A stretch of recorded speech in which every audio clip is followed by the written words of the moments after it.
এদিকে জুলাই যোদ্ধাদের আইনি সুরক্ষা দেওয়ার দাবিতে বৃহস্পতিবার রাতে জাতীয় সংসদ ভবনের সামনে মানিক মিয়া এভিনিউয়ে বিক্ষোভ করেছে কিছু তরুণ। তারা নিজেদের জুলাই যোদ্ধা হিসেবে পরিচয় দিয়েছেন। তাদের দাবি, জুলাই জাতীয় সনদে জুলাই যোদ্ধাদের আইনি সুরক্ষার বিষয়টি অন্তর্ভুক্ত করতে হবে। এই দাবির বিষয়ে জাতীয় ঐকমত্য কমিশনের কাছ থেকে শুক্রবার সকাল 10টার মধ্যে সিদ্ধান্ত চান বিক্ষোভকারীরা।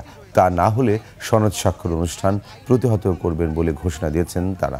বিকেলে জাতীয় সংসদ ভবনের দক্ষিণ প্লাজায় জুলাই সনদ স্বাক্ষর অনুষ্ঠানের আয়োজন করতে যাচ্ছে অন্তর্বর্তী সরকার। আমরা এই জুলাই সনদ মানি না। যতক্ষণ পর্যন্ত আমাদের সংশোধন আমরা এই জুলাই সনদকে সংশোধন করার জন্য বিভিন্ন মন্ত্রণালয়ে আবেদন পেশ করেছি। সেই আবেদনের পরিপ্রেক্ষিতে যতক্ষণ পর্যন্ত জুলাই সনদ স্বাক্ষর না হবে ততক্ষণ পর্যন্ত এই বাংলার জমিনে কোনো জুলাই সনদ স্বাক্ষর হবে না।